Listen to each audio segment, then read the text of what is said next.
इस न्यूज को स्पॉन्सर किया है सर फैंटेसी वाटर पार्क, सारे फैमिली का एंटरटेनमेंट, पिकनिक, हॉलिडे, वेकेशन, सबके लिए बेहतरीन वाटर पार्क। आप भी आइए, सबको लाइए। Sir fantasy water park, address बीरनकपो नियर गौशावली दरगाह, KGF, कर्नाटका। Contact details 9483444290, 9480107826।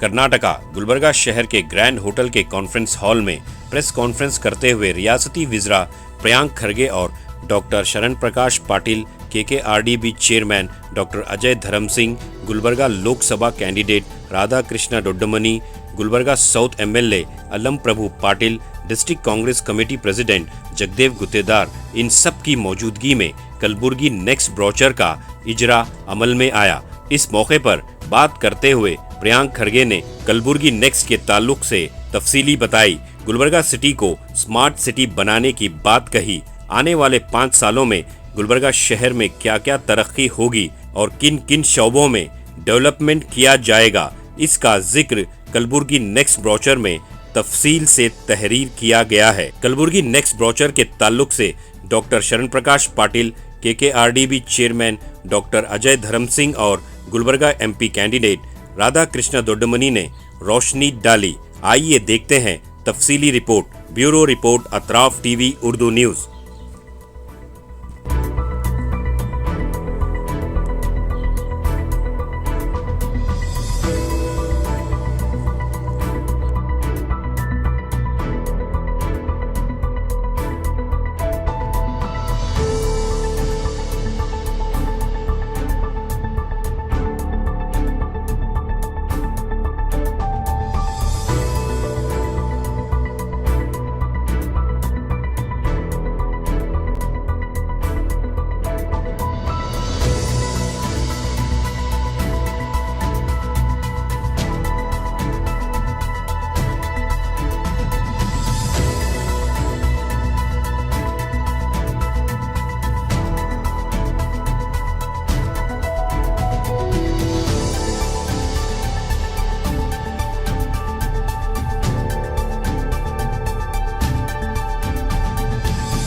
ನಮ್ಮ ಕಲ್ಯಾಣ ಕರ್ನಾಟಕ ಅಭಿವೃದ್ಧಿ ಮಂಡಳಿಗೆ 3,000 ಕೋಟಿ ಅನುದಾನ ಬಿಡುಗಡೆ ಆಗಿತ್ತು.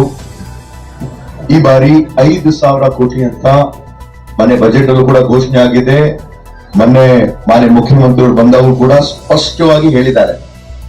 ಅದರಲ್ಲಿ ಸ್ಮಾರ್ಟ್ ಸಿಟಿಗೂ ಕೂಡ ನಾವು ಯಾವ ಒಂದು ರೀತಿಯಿಂದ ನಾವು ಅಳವಡಿಸ್ಕೊಳ್ಬಹುದಂತ ನಾವು ಖಂಡಿತವಾಗಿ ನಾವು ನೋಡ್ತೀವಿ. ಈ ವರ್ಷ ನಾವು ಕಲ್ಯಾಣ ಕರ್ನಾಟಕ ಅಭಿವೃದ್ಧಿ ಮಂಡಳಿ ವತಿಯಿಂದ ಯಾವ ಒಂದು ರೀತಿಯಿಂದ ನಾವು ಇವಾಗ ಶಿಕ್ಷಣಕ್ಕಾಗಿ ಅಕ್ಷರ ಆವಿಷ್ಕಾರ ನಾವು ಹಮ್ಮಿಕೊಂಡಿದ್ದೀವಿ. ಸುಮಾರು 750 ಕೋಟಿ ಅನುದಾನ ನಾವು ಇಟ್ಟಿದ್ದೀವಿ.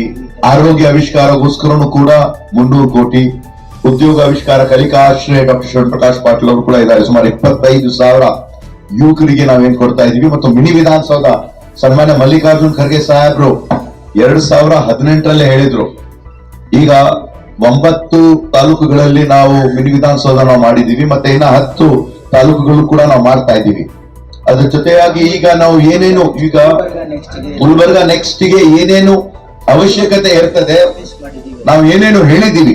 ಒಂದ್ ವೇಳೆ ಏನಾದ್ರೂ ಹೆಚ್ಚು ಕಡಿಮೆ ನಮ್ಮ ಸರ್ಕಾರ ಕಡೆಯಿಂದ ಅನುದಾನ ಸ್ವಲ್ಪ ತಡವಾದ್ರೆ ಈ ಒಂದು ಕಲಬುರ್ಗಿ ನೆಕ್ಸ್ಟ್ ಗೋಸ್ಕರ ನಮ್ಮ ಕಲ್ಯಾಣ ಕರ್ನಾಟಕ ಅಭಿವೃದ್ಧಿ ಮಂಡಳಿಯಿಂದ ಸಂಪೂರ್ಣವಾದ ಒಂದು ಸಹಕಾರ, ಹೆಚ್ಚಿನ ಒಂದು ಆದ್ಯತೆ ನಾವು ಕಲಬುರ್ಗಿ ಕೊಡ್ತೀವಿ.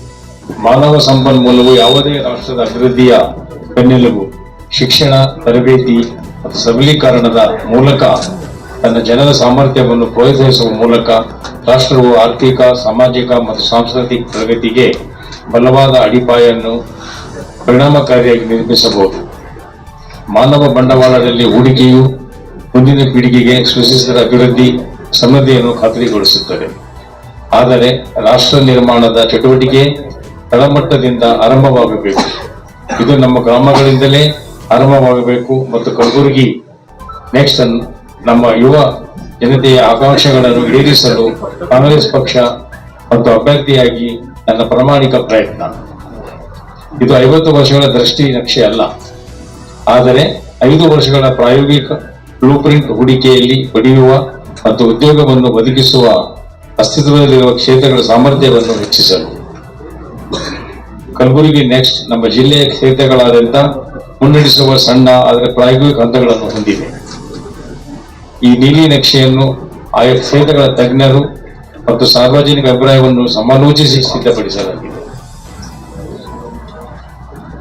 ಅಸ್ತಿತ್ವದಲ್ಲಿರುವ ಮತ್ತು ಭವಿಷ್ಯದ ಎಲ್ಲಾ ಸರ್ಕಾರಿ ನೀತಿಗಳ ಮತ್ತು ಯೋಜನೆಗಳನ್ನು ಜನರಿಗೆ ತಲುಪಿಸುವ ಜೊತೆಗೆ ಕಲಬುರಗಿ ನೆಕ್ಸ್ಟ್ ಮೂಲ ಸೌಕರ್ಯಗಳನ್ನು ಸುಧಾರಿಸಲು, ಹೂಡಿಕೆಯನ್ನು ಹೆಚ್ಚಿಸಲು ಮತ್ತು ಯುವಕರನ್ನು ಸಬಲೀಕರಣಗೊಳಿಸಲು ವಿಶಿಷ್ಟ ಹಾಗೂ ವಿಭಿನ್ನ ಪ್ರಯತ್ನವಾಗಿದೆ.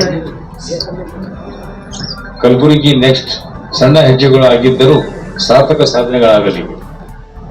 ಇದು ನಾವು ಕಲಬುರಗಿಯ ಹೊಸ ಸಂಕಲ್ಪವಾಗಿದ್ದು ಇದರ ಅನುಷ್ಠಾನಕ್ಕೆ ತಮ್ಮೆಲ್ಲರ ಸಹಕಾರ ಇರಬೇಕು ಎಂದು ಮನವಿ ಮಾಡುತ್ತೇವೆ. ಮಾಧ್ಯಮದ ಸ್ನೇಹಿತರು ಪದೇ ಪದೇ ಕೇಳ್ತಾ ಇದ್ರು, ನಮ್ಮ ಅಭ್ಯರ್ಥಿಯಾದಂತ ರಾಧಾಕೃಷ್ಣ ಅವರು ಅಭಿವೃದ್ಧಿಗೆ ಯಾವ ಸಂಕಲ್ಪವನ್ನ ಅಥವಾ ಯಾವ ನೀಲಿ ನಕ್ಷೆಯನ್ನ ಹಾಕೊಂಡಿದ್ದಾರೆ. ಅವರು ಮಾತಾಡೋದು ಕಮ್ಮಿ ಎಲ್ಲರೂ ಗೊತ್ತಿರೋ ಹಾಗೆ. ಯಾರು ತಾವು ತಮ್ಮ ಕೆಲವು ಜನರಿಗೆ ಯಾರು ಇಂಟರ್ವ್ಯೂ ಕೊಟ್ಟಾಗ ಕೂಡ ಅವರು ಹೇಳಿದ್ರು, ಸ್ವಲ್ಪ ಸಮಯ ಕೊಡಿ, ಎಲ್ಲ ನಮ್ಮ ಕಾರ್ಯಕರ್ತರ ಜೊತೆ, ಸಾರ್ವಜನಿಕರ ಜೊತೆ, ಮತ್ತೆ ಯಾವ್ಯಾವ ವಲಯಗಳಿರ್ತವೆ ಆ ವಲಯದ ತಜ್ಞರ ಜೊತೆ ಮಾತನಾಡಿ ನಾನು ತಮ್ಮ ಮುಂದೆ ಒಂದು ನೀಲಿ ನಕ್ಷೆಯನ್ನ ಇಡ್ತೀನಿ ಅಂತ ಹೇಳಿದ್ರು. ಅವ್ರು ಹೇಳಿದಾಗೆ ಇವತ್ತು ಸ್ವಲ್ಪ ತಡವಾದರೂ ಕೂಡ ಒಂದು ನೀಲಿ ನಕ್ಷೆಯನ್ನ ಮುಂದೆ ಪಕ್ಷ ಹಾಗೂ ಅವರು ಸೇರಿ ಒಂದು ಮ್ಯಾನಿಫೆಸ್ಟೋ ತರ ಒಂದು ಲೋಕಲ್ ಮ್ಯಾನಿಫೆಸ್ಟೋವನ್ನ ನಾವು ಇಟ್ಟಿದ್ವಿ. ಬಹಳ ಸ್ಪಷ್ಟವಾಗಿ ಇದರ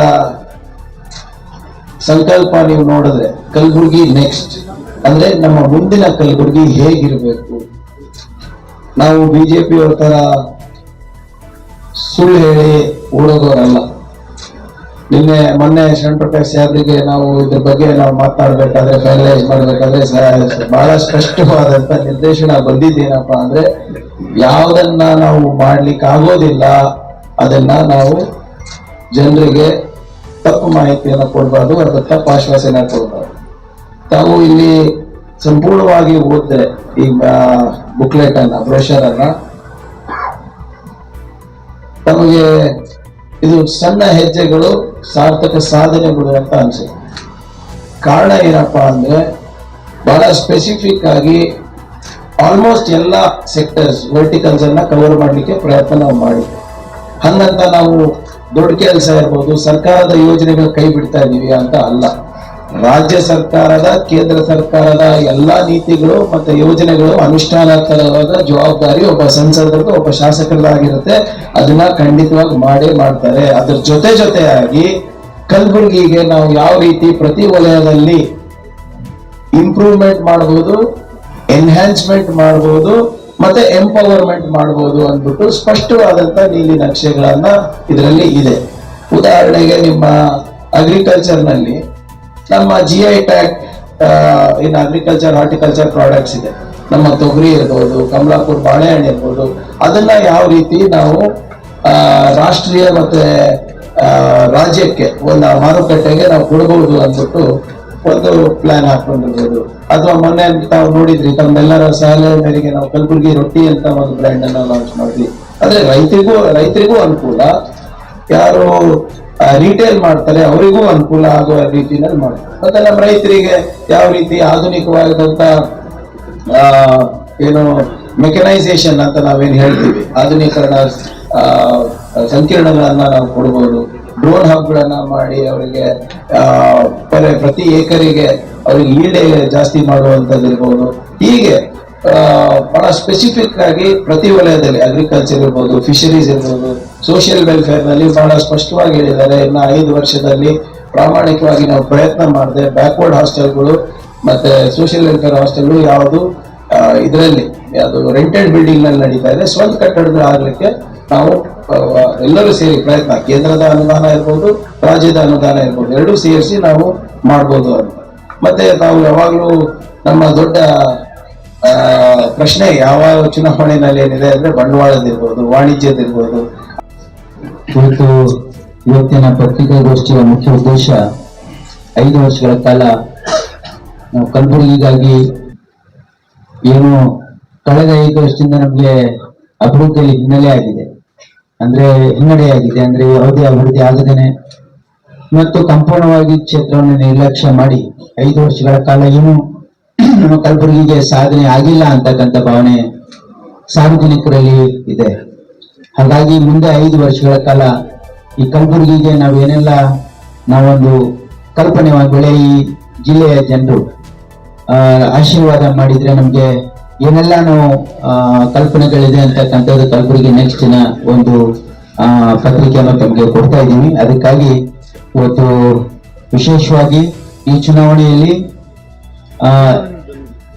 ಜಿಲ್ಲಾದ್ಯಂತ ಇವತ್ತು ಕಾಂಗ್ರೆಸ್ ಪಕ್ಷದ ಪರವಾಗಿ ಇವತ್ತು ಬಹಳ ಸಕಾರಾತ್ಮಕವಾಗಿರ್ತಕ್ಕಂಥ ಒಂದು ವಾತಾವರಣ ಸೃಷ್ಟಿಯಾಗಿದೆ ಮತ್ತು ವಿಶೇಷವಾಗಿ ನಮ್ಮ ಕಾರ್ಯಕರ್ತರು ಬಹಳ ಹುರುಪಿನಿಂದ ಇವತ್ತು ಈ ಚುನಾವಣೆಯಲ್ಲಿ ಕೆಲಸ ಮಾಡ್ತಾ ಇದ್ದಾರೆ ಮತ್ತು ಜನರಿಂದ ಬಹಳ ಸಕಾರಾತ್ಮಕ ಪ್ರತಿಕ್ರಿಯೆ ಸಿಗ್ತಾ ಇದೆ. ನಮ್ಮ ಫೀಡ್ಬ್ಯಾಕ್, ನಮ್ಮ ಕಾರ್ಯಕರ್ತರಿಂದ ಬರ್ತಕ್ಕಂಥ ಫೀಡ್ಬ್ಯಾಕ್, ಯಾಕಂದ್ರೆ ನಾವು ಗ್ಯಾರಂಟಿ ಕಾರ್ಡು, ನಮ್ಮ ನ್ಯಾಷನಲ್ ಗ್ಯಾರಂಟಿ ಕಾರ್ಡ್ ಅನ್ನ ಈಗಾಗಲೇ ಎಲ್ಲಾ 8 ಮತಕ್ಷೇತ್ರಗಳಲ್ಲಿ ಮನೆಗೆ ಸಂದರ್ಭದಲ್ಲಿ ವಿಶೇಷವಾಗಿ ಹೆಣ್ಣು ಮಕ್ಕಳು ಬಹಳ ಪಾಸಿಟಿವ್ ಆಗಿ ರೆಸ್ಪಾನ್ಸ್ ಇದೆ.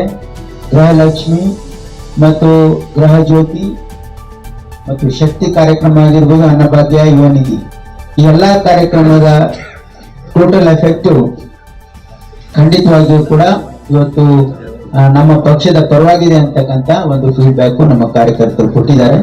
ಹಾಗಾಗಿ ಈ ಚುನಾವಣೆ ಕೇವಲ ಇನ್ನು 3 ದಿವಸ, ಅಂದ್ರೆ ಇವತ್ತು 3ನೇ ತಾರೀಕು, 4, 5, 6, 3 ದಿವಸ ಚುನಾವಣೆ ಉಳಿದಿದೆ.